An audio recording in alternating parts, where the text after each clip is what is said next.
Hello viewers and welcome to The Braided Bolt. I'm your host Pew Pew Choo Choo, and today we will be starting the first portion of Year 3 in the Dwarf Fortress Collaborative series.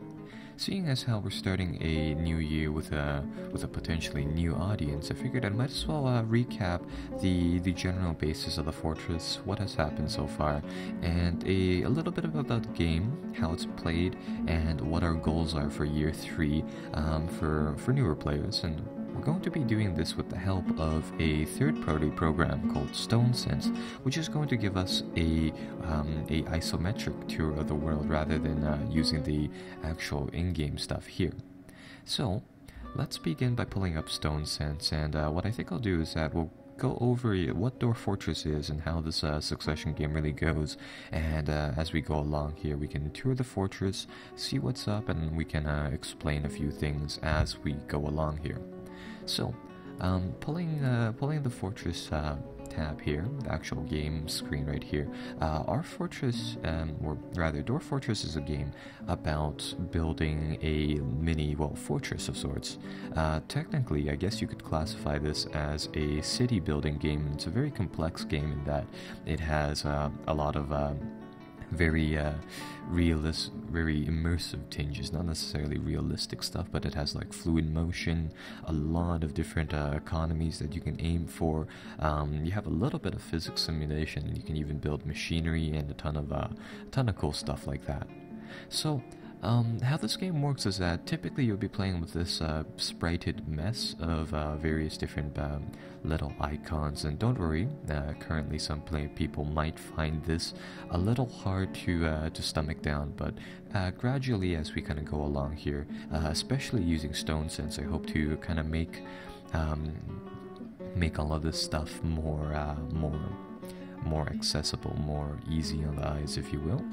So starting off, we want to tour the fortress from the bottom up, and how this game works is that it's on a pseudo, like it's on a 3D axis, but how it works is that it gives you your fortress in what is essentially paper thin layers of one floor. So as we go down, we just kind of slice up the soil and whatever terrain there is into small slices, which then we can see and then we can work upon. So yeah, that's kind of that.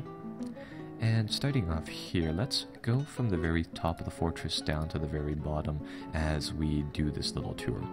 Now, there's no goals for Dwarf Fortress. It's a sandbox game, so you can do whatever you'd like. And well, currently we just have a little fortress here.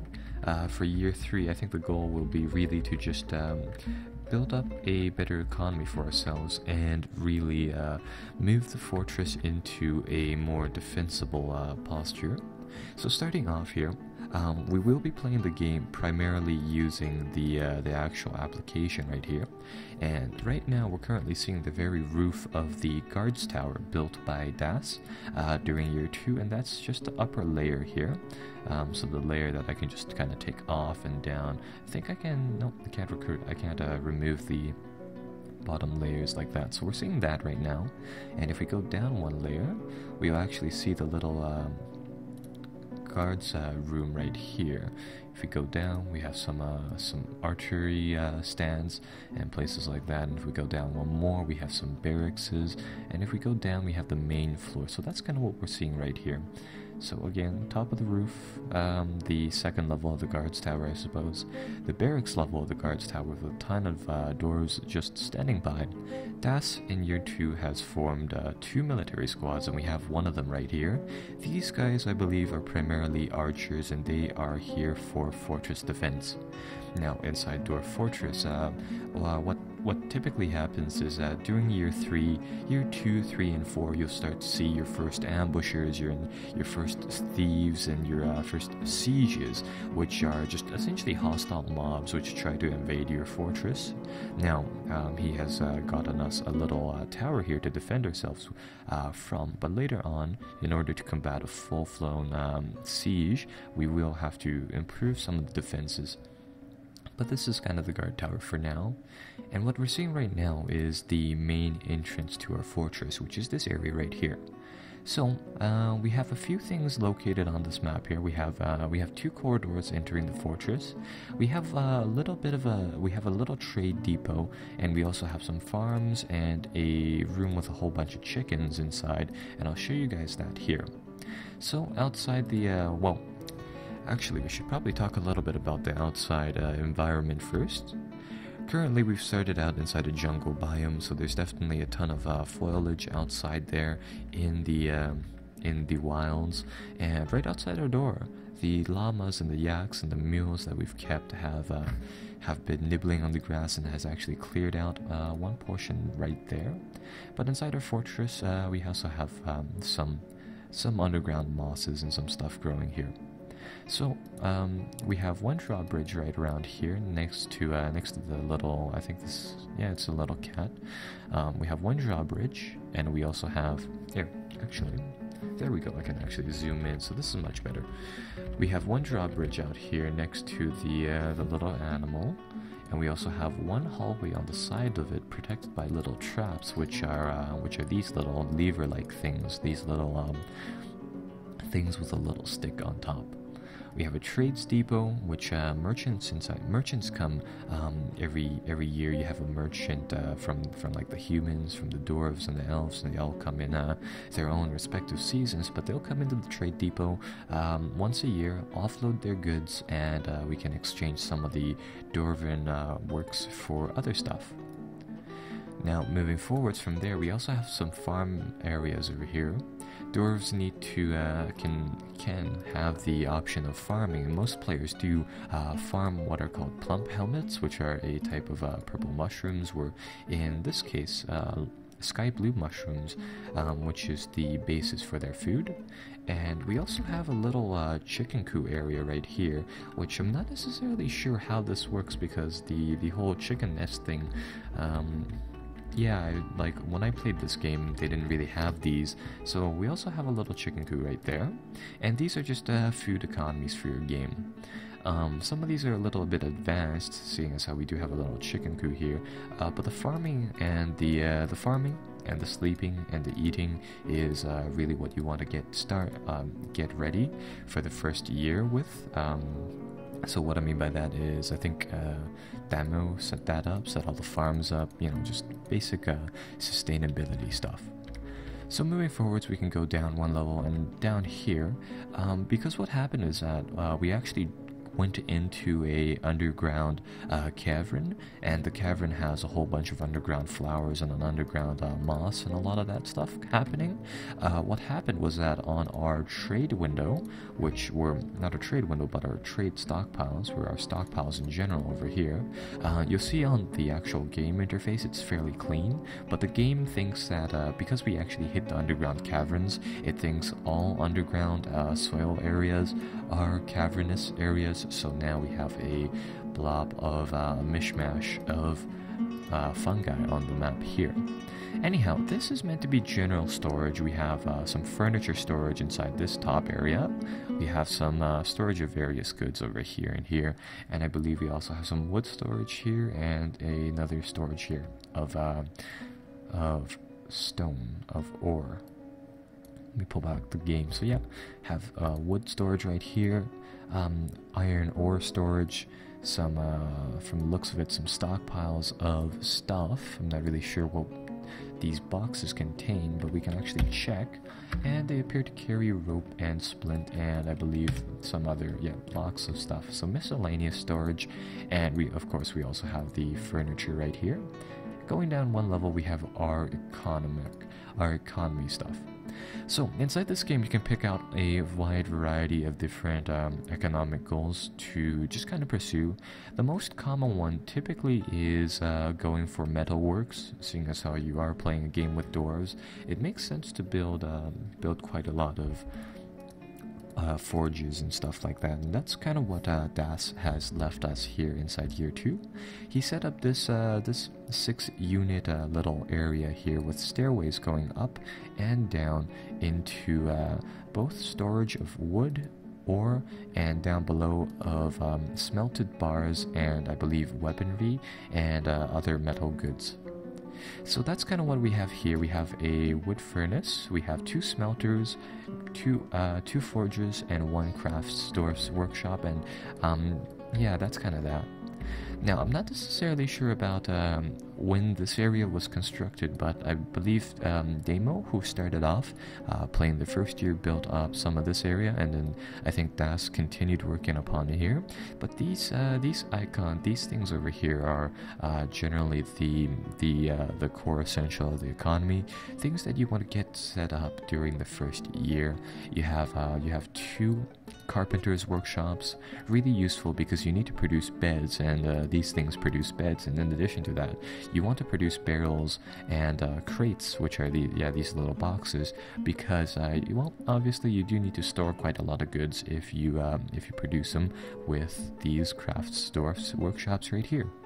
And we also have a mechanics and 2 masons places, and here we also have 2 other workshops. I think a place to make bows, to make crossbows, and looks like a jeweler's place over here.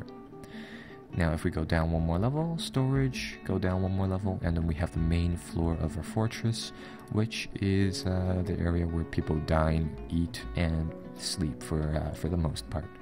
So here it is. That's what it looks like inside the actual game. If we come back up here, this is apart from going up and seeing the carpenters' workshops, I'd say that the most essential things are in this level right here. What we have is over here we have a little dining hall. Currently it's I see that it's incomplete, seeing as how we have we have a lot more area inside this place to kind of work with, have some decorations, have some tables, and have some chairs to just kind of set up. So we have that. We have an empty room, and we have some modular houses, which are essentially beds, offices, studies, and a little bit of a grave for dwarves who are particularly pretentious. Next to the dining hall, we actually have a little food storage area, and you see that a few dwarves are in here, kind of grabbing their food. And what dwarves are especially known to do is that they like to drink, and they don't take a pint to drink. They just kind of go to the barrel and do their own thing. And I do believe that is actually what these dwarves are doing right now.